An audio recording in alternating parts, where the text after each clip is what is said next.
大家好，我是不二酱。本期我继续来反驳高晓松提出的三国观点。很多朋友都觉得我上一期对他太客气了，我告诉大家，那是因为我把所有的愤怒都留在了这一期了。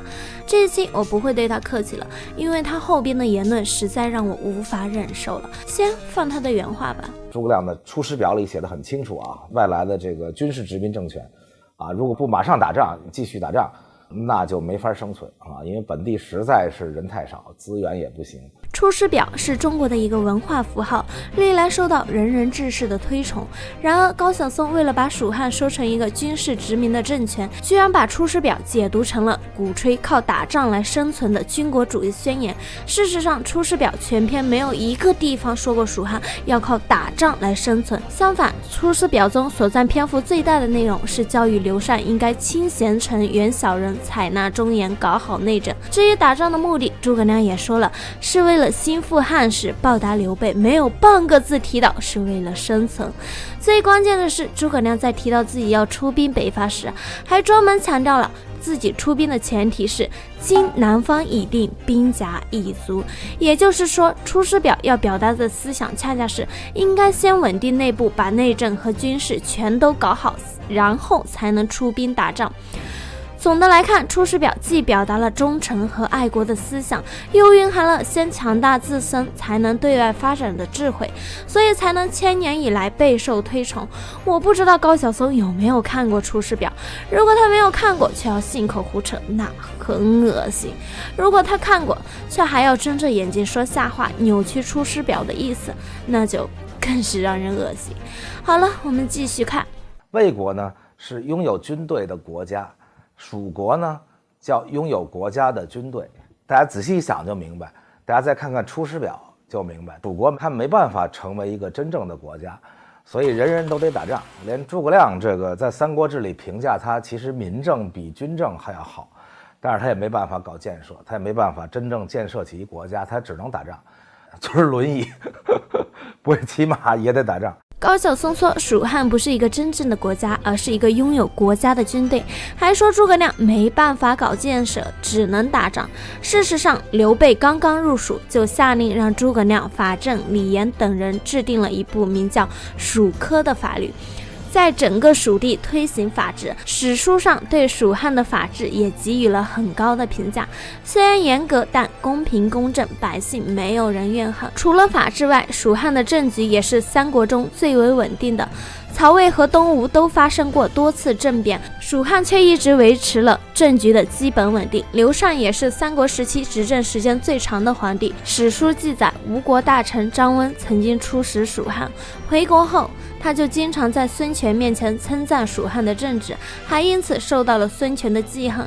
以上种种都表明了蜀汉不但是一个真正的国家，还是一个治理得很不错的国家。至于高晓松说诸葛亮没办法搞建设，只能打仗，就更让人受不了了。实际上，诸葛亮治蜀在法律、农业、商业、水利、廉政建设等方面都取得了很大的成就，因此历代都对诸葛亮治蜀给予了很高的评价。《三国志》的作者陈寿用了很长的篇幅夸赞诸葛亮对蜀汉的治理，并且把诸葛亮比作管仲、萧何。陈寿还说，诸葛亮死后，百姓一直在深切地怀念他。孙权称赞，在诸葛亮的治理下，蜀汉的情况是国富行轻，甚至诸葛亮的敌人都对诸葛亮的治理能力推崇备至。贾诩认为诸葛亮善治国，魏晋时期的大臣傅玄也评价诸葛亮治国有分，甚至司马炎都感叹过，如果诸葛亮能够辅佐我，我就不至于这么劳累了。所以我就想问高晓松一句，你说的那些话证据究竟在哪里？有什么史料可以支撑你的结论？还是你单纯的就是在那意淫胡说八道？接下来高晓松又开始无脑贬低蜀汉的用人制度。要做正经的国家就不能这么来了，就不能关张赵马黄啊，就得正式的选拔官员。我就想知道，你到底又是从哪里知道蜀汉没有正式选拔过官员呢？蜀汉对人才的选拔沿用的是汉朝的察举制。察举制后来虽然出现了很大的弊端，但实施初期还是起到了很好的人才选拔作用。蜀汉政治相对亲民，所以在人才选拔上比较好的还原了察举制最初的精神。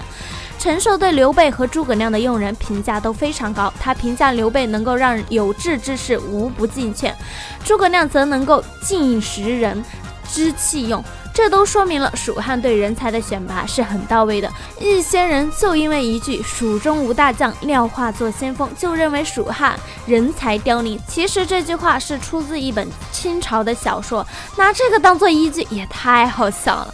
实际上，哪怕到了后期，蜀汉也有不少的人才，像霍邑、罗宪等蜀汉晚期出现的人才，在蜀汉灭亡后依然受到了魏晋的重用。接下来，高晓松又说了一段让人愤怒的话。刘烨就力排众议，说一定会打的。他说他们这支军队是靠义结合的，他必然要出来打。实际上翻译成现代话说，就是他们是骑士团或者叫他们是黑社会，或者他们是梁山。